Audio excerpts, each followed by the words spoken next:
Leo, Jupiter, Aquarius, Pluto,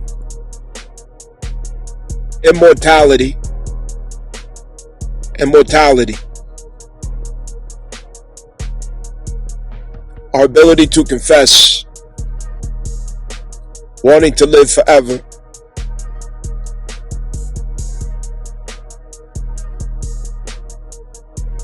versus a humility to also confess our limitations.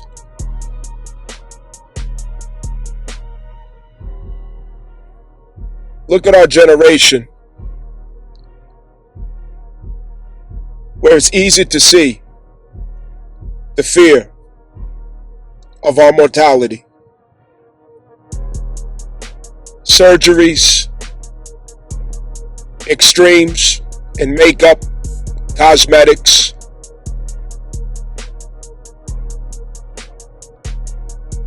working out, and dieting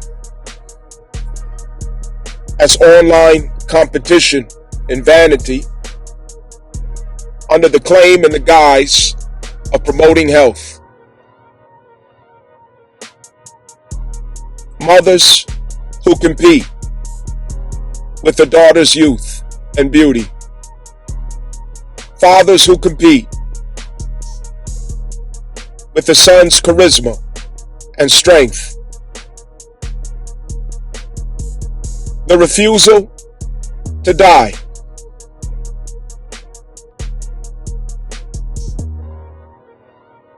Gray hairs in the beards, gray hairs in the scalp. Nobody wants to accept the glory of the throne of the elder. Don't curse me with the acknowledgement that I am an elder.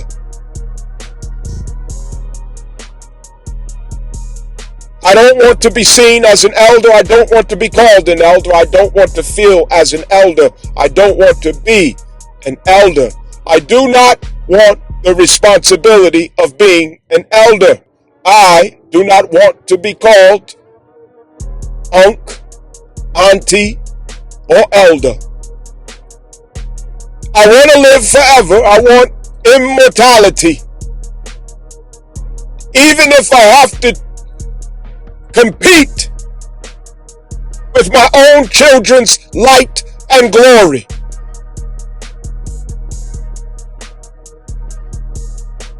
The elder mother dressing as the daughter. The elder father competing with the sons running the streets. The Peter Pan syndrome. We don't want to grow up. We don't want to be the elders. Mortality and immortality. What is it making us? What is it doing to us? What is it making of us people? Who's going to be the elders? Who are going to be the wise? Why are we afraid to set ourselves apart from the elders and the young, from the youth?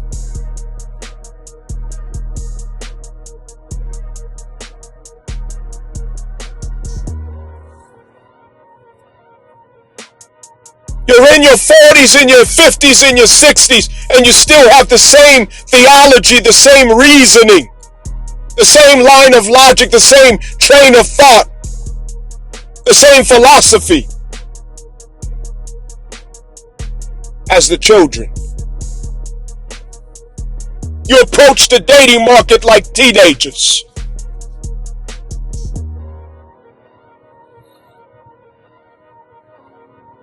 Today there's a modern campaign with modern women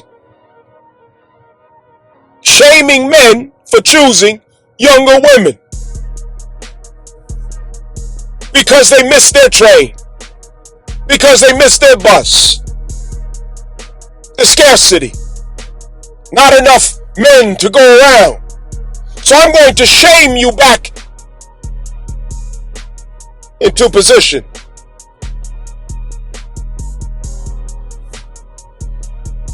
Older men have been choosing younger women since the beginning of time. But because we've reached a generation where nobody wants to become the elder, nobody wants to do what the grown person is to do. No one wants to be who the elder is supposed to be. I want to compete with my daughters.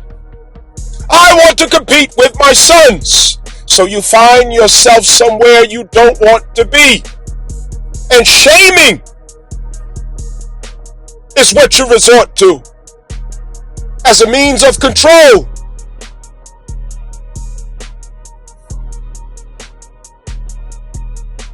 Where is the wisdom of the elders? Where is the guidance of the elders? Where's the authority of the elders?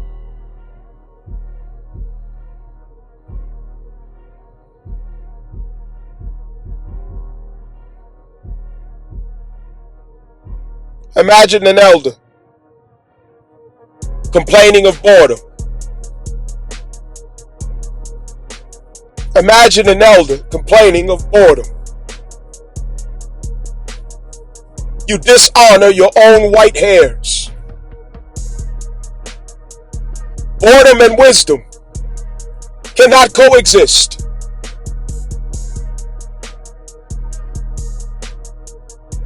We don't know where we are, people, but I'm going to navigate and I'm going to show you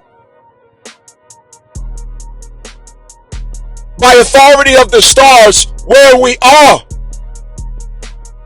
If you have the courage to accept that news.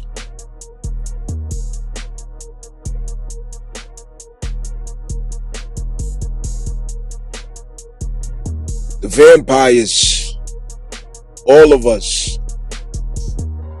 us somewhere, we're vampires.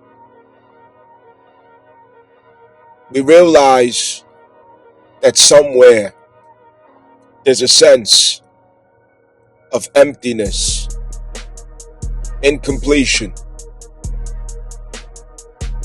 a lack of vitality in the body. I can't feel the kick of that soul, the flame of the soul, the spark of the soul. I was meant to have the ability to lift myself up, to encourage myself, to clarify, strengthen, and express my will. I was meant to hold strong conviction and spread it with passion, unattached to the rejection or the opinion of others. I was meant to stand vulnerable, but growth is consistent, constant, inevitable, expansive. I was meant to take up space, assert my will, take action without permission.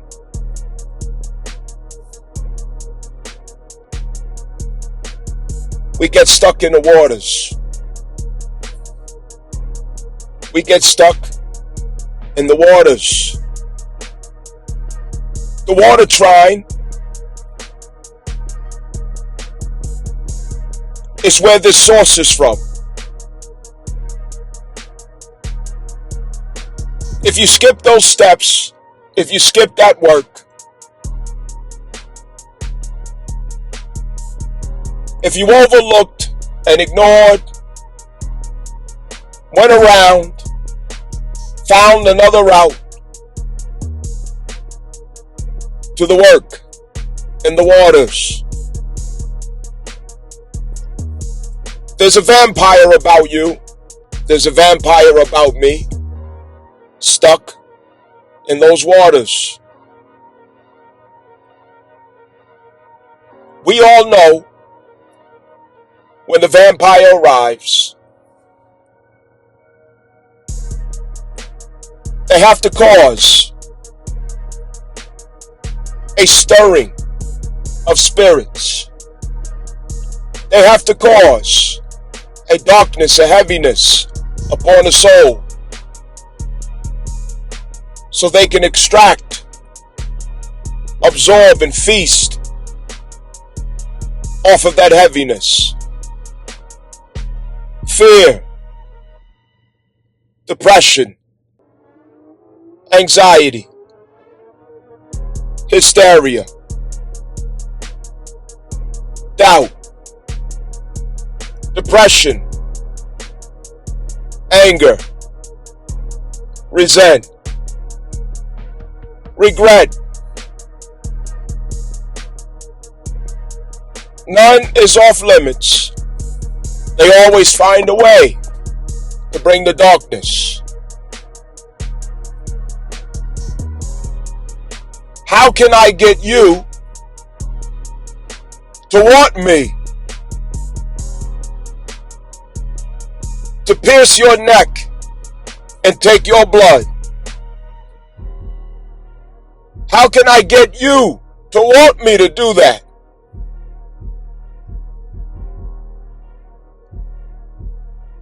Here's my vitality. Take my vitality. Take my blood. Take the last drop that I have.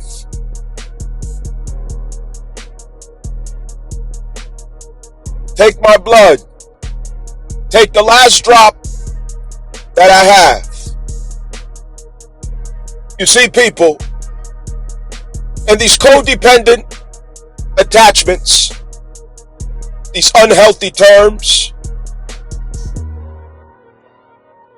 we're between that Leo Jupiter performative light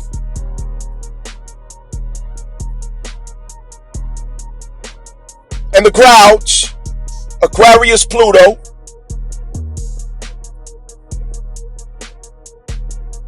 where they give you all of the passion, all of the hope, all of the neediness to see you illuminate yourself, a light, a charisma, an aura. Give us more.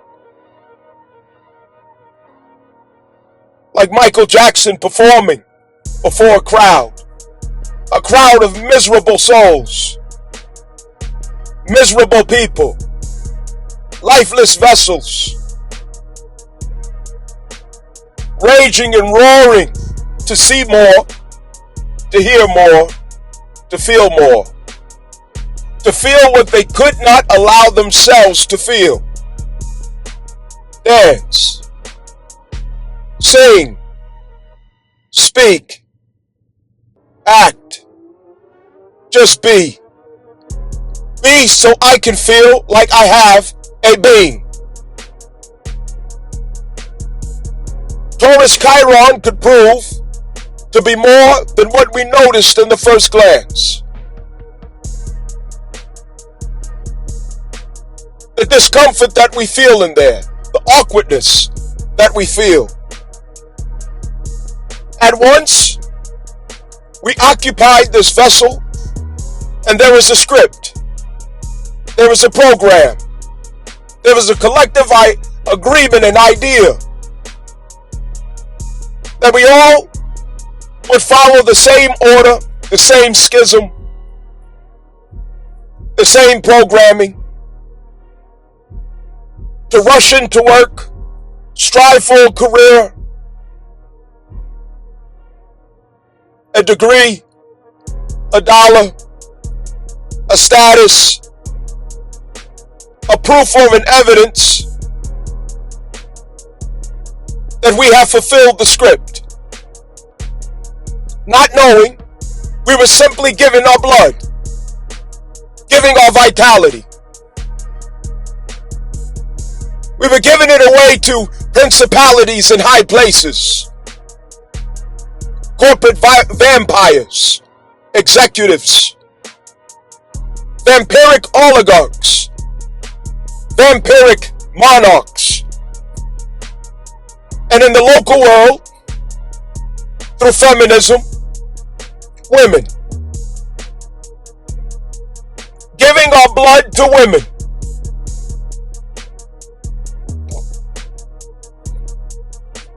It was expressed once, as it was written, give not thy strength to a woman. Give not thy strength to a woman. Give not thy strength to a woman. Why would this be said? The vampiric woman, empty vessel, thoughtless, no identity, no critical thought of her own. She has no opinion. She has no ideas. She has no creativity to express because she has not connected to it. She gave her vessel to the cult. She exchanged the heart for a script. She fell in line with the crowd, that Aquarius Pluto. We are the new woman.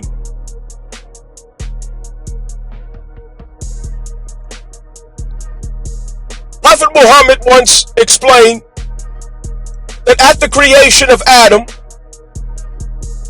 Allah subhanahu wa ta'ala asked Iblis, or Satan, to come and observe the vessel of Adam that he has prepared.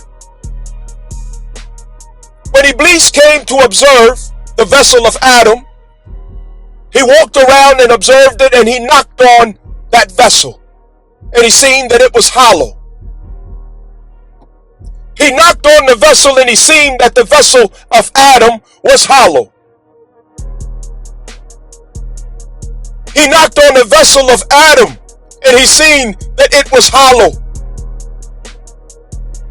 What does it mean, people? We are hollow.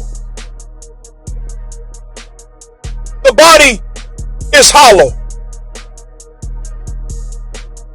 The soul occupies the vessel. The spirit occupies the soul.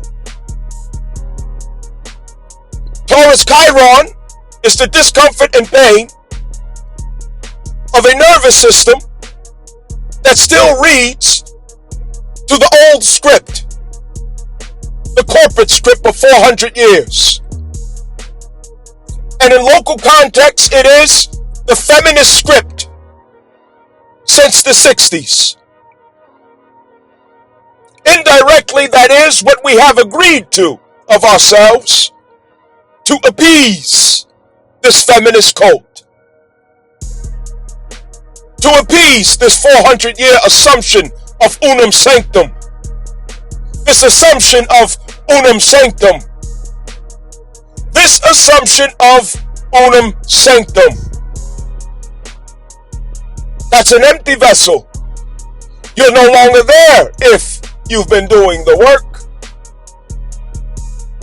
You no longer occupy that frame.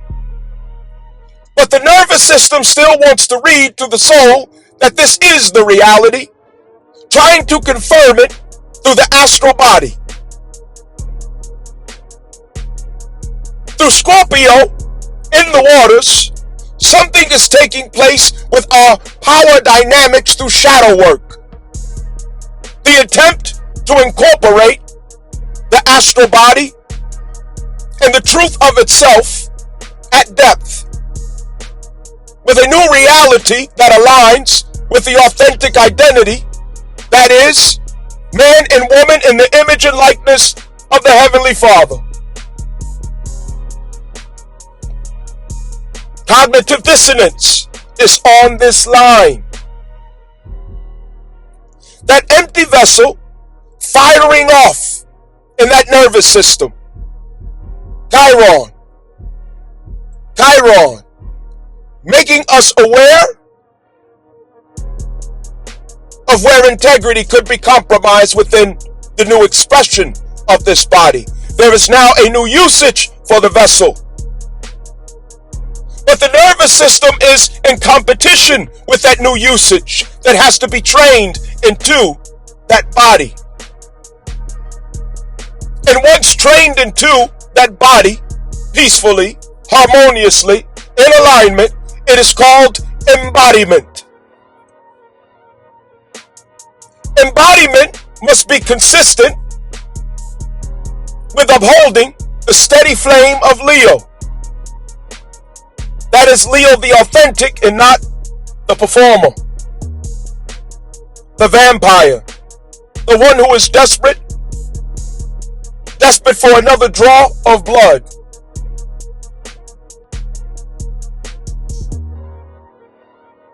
At Cancer, if we haven't reconciled and healed the relationship with the inner child, if we haven't made the commitment to honor the inner child, if we haven't placed the boundaries that we first must honor between self and inner child, if we have not come to comprehend and recognize the sensitivity of the spider web that spreads itself out from universal law, the matriarchal law within the inner self, spoken by the intuition, spoken by the gut, we have not found true security. The self cannot say, I am safe. When the self can say, I am safe, the self is ready to express authentically. When the self cannot say, I am safe, the self must borrow, steal, take, find a subject to extract its Leo light so that it could feel its existence, so that it could feel visible in order to read back security. This is a skipping of steps, people. I don't want to work for the money. I don't want to work for a check.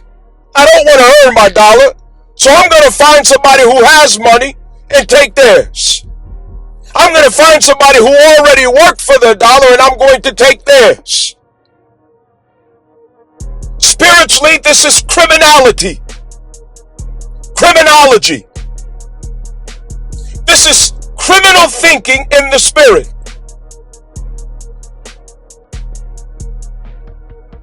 You're putting on a ski mask to rob someone else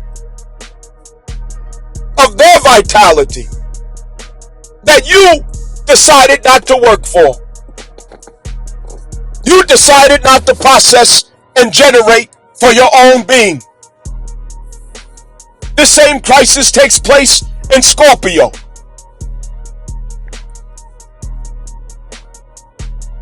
Incorporation of the shadows, acknowledgement of the shadows, confession with the shadows.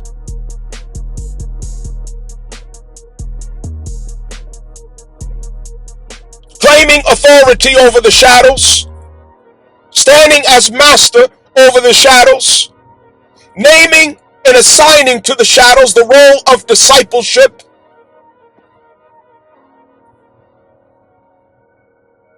That depth of resilience, that depth of truth, that intensification of power within the self, the regenerative power between death and life, the brilliant light that resurrects within the self because we have allowed the ego to die over and over and over again. And oh, what a surprise that this rules the 8th house, the terms, the contracts of intimacy. How are we doing, people, with intimacy? How do we perform in intimacy? Who are we in intimacy?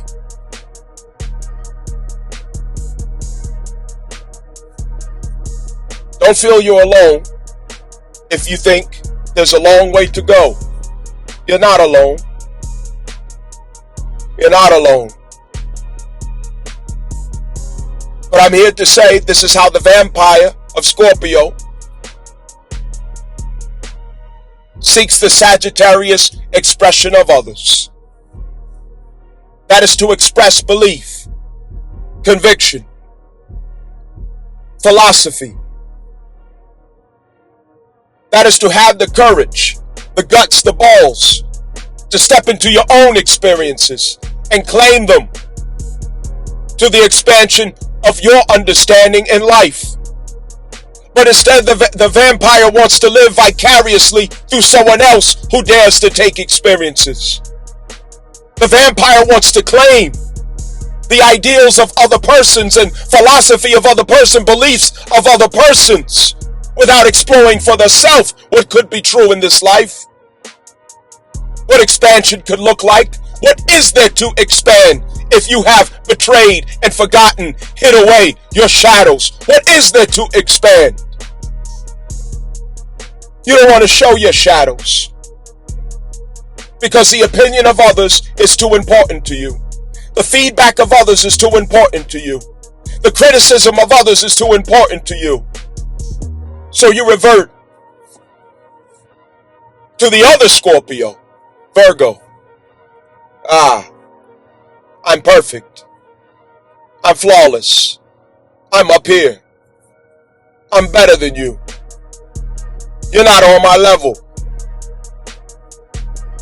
You want a connection with me? You want to deal with me? You want to be a part of my world? You want to be a part of my life? You have to rise way up here. You have to be lofty and high way up here, because this is where I am. Oh, what an empty vessel. What a sad soul. What a low self-esteem. What a desperate soul to describe themselves. It's a mask.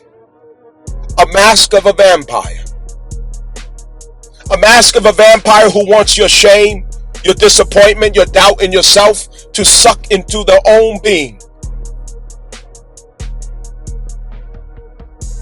I will walk this earth crushing egos, crushing the belief of others in themselves, taking the confidence and the self-esteem of others because I do not have my own.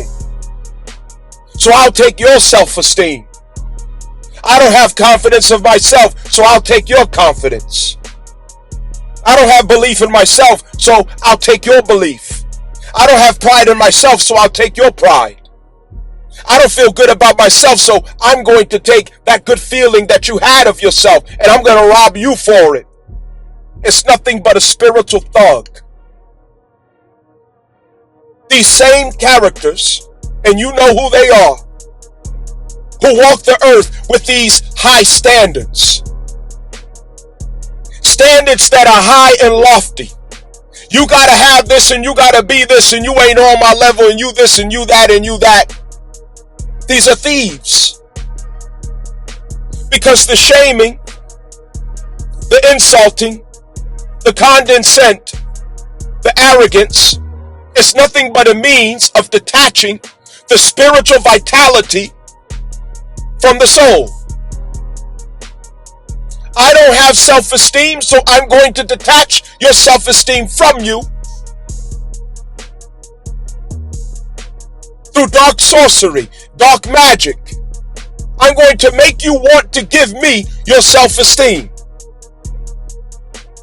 And after I get done speaking these particular phrases and words to you, these particular spells to you, you will dislodge your self-esteem from yourself and you will hand it over to me and hang your head as I raise my head.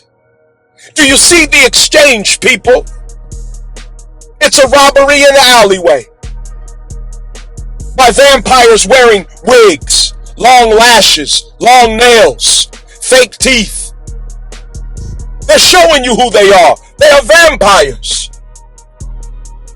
They don't come in personification as the authentic self. They're wearing a costume. They're wearing a disguise. They come in the personification of someone who is entirely different than what they present themselves to be. But they get you to disengage from the confidence in yourself as you present yourself as being who you really are. Look at the reversal. Your belief in yourself, your self-esteem, the good feeling that you have of yourself, your beliefs, your conviction, your philosophies, your passion, your expressions. These are spiritual forces of vitality. Spiritual jewels of vitality. And these vampires, they're robbing you. Look at Pisces, people. Stuck in the water. Stuck in the waters at Pisces. I don't like being alone. I hate being alone. So to such souls, being alone is isolation, not solitude. My imagination torments me rather than inspires me. So when I'm alone, I have to distract myself. I have to call someone who would take me out of the terror and torment of my own mind. I have to be around people who would drown out the expressions of my own heaven,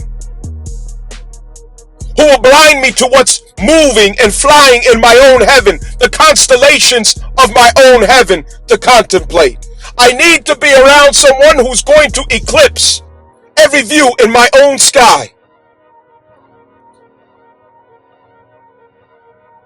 I fear me. I don't trust myself with my 7 shadows, including greed, lust, arrogance, hate, gluttony. I don't trust myself with these things.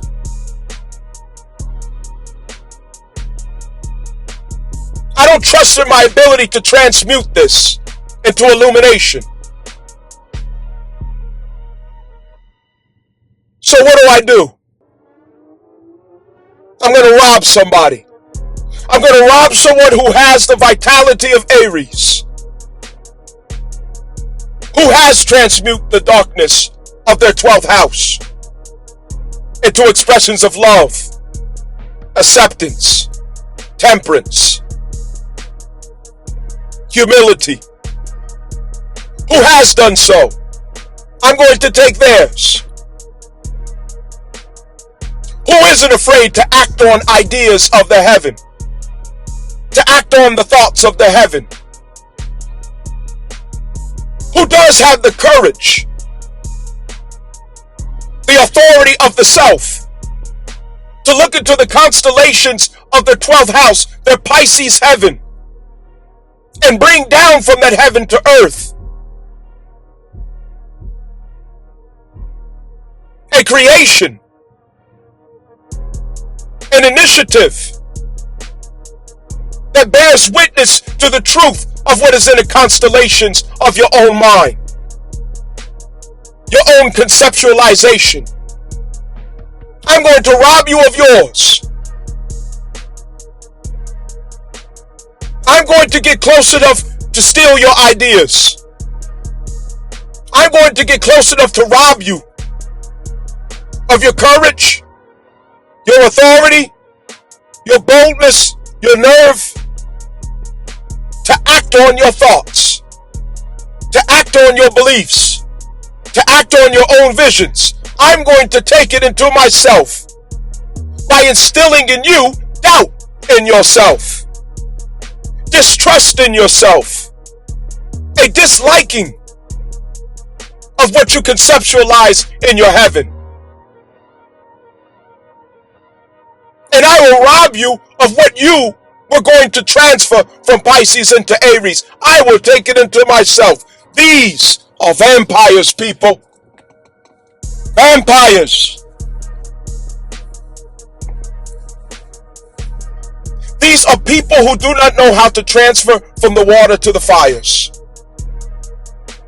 They're stuck in the water and they can't get to the fire, so they need yours. Fire is illuminated. Fire is visible. You can see fire in the darkness. Fire has a warmth. You can feel the kinetic energy of fire. Fire is contagious. It can spread. It can be explosive. It can be sustainable. It is expression. You will be surprised why some people want to be in your company, why some people want access to you. It's the curiosity of the moth that flies around the lamp, flies around the street light, knocking into everything aimlessly, but it just needs to be around the light. Have you ever seen a moth fly straight? You've seen these people. You've seen this condition. At Scorpio, how many people do you know suppress their shadows, hide their shadows, and put on that mask? And because of that, their passion is not real. Their truth is mockery. Their beliefs are either stolen, regurgitated, or after a script that they took out of the pocket of someone else. These cult members. Feminism is teaching us to be this. The single mothers teach the children to be this. The college campuses and universities teach the children, the youth, the young people to be this way.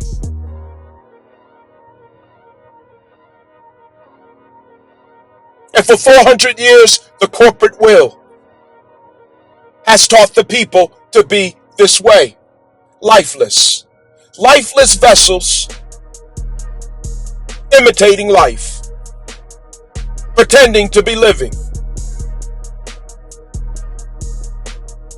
Lifeless vessels who have to be on a constant hunt for more blood, more vitality. The moment they get a hit of vitality from one soul, one vessel, the hunt begins all over again from another vessel. It's like a crackhead. As soon as you get that high,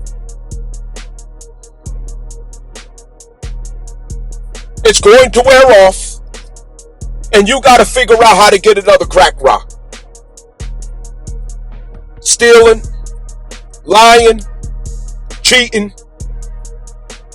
Who lies better than a crackhead? Who's slicker than a crackhead? A vampire's no different than a crackhead. That's why these vampires are so believable. You believe these feminists when you see that camera on their face. Why? Because they're pretty? They got a glow lamp shining all on their face as they give you pure bullshit to recite and think on and ponder on and repeat.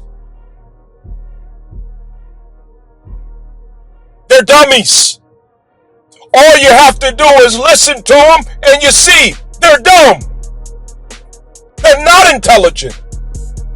They're actors, reciters, regurgitators. There's no originality in an empty vessel.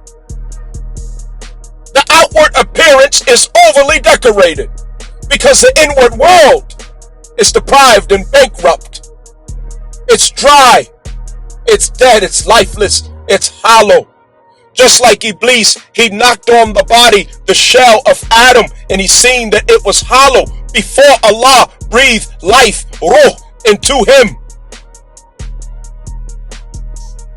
It's the life, it's the breath of Allah that made Adam living.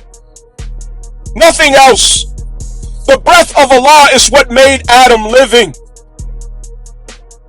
Without the breath of Allah, without Ruh Allah, you are an empty, hollow vessel. You are lifeless. And there's nothing you can do but imitate, regurgitate, and recite a damn script that you were given. That's all you can do. You're lifeless. There's no warmth in you. There's no spirit in you. There's no fire in you. There's no illumination about you. So you have to overly decorate yourself on the outside. Exaggerate your expressions. Steal and share from the cult to feel validated, to feel among the living. Remove the makeup and what do you see? Dark spots all around the eyes like a vampire. You're lifeless. Your body has no iron. You're starving for warm blood of someone else.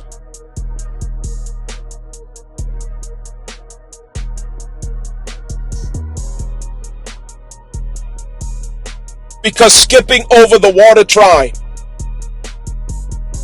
is to skip over spiritual process. To neglect the water trine is to neglect salvation and what it truly means.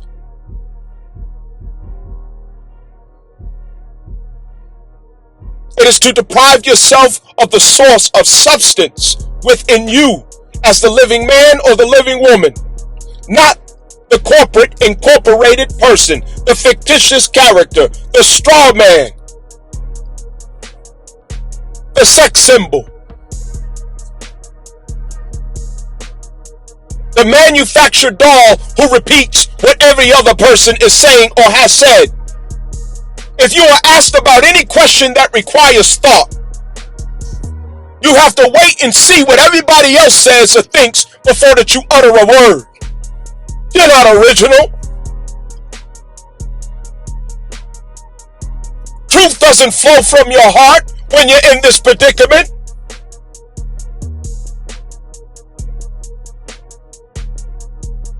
You can't hold wisdom in such a body. Wisdom is a sign of life. It is a fruit of life. The fruit of life that can only come from the process of dying and resurrecting. Wisdom. Only in dying and resurrecting can we obtain wisdom. Can we produce wisdom? Can we receive wisdom? Can we embody wisdom?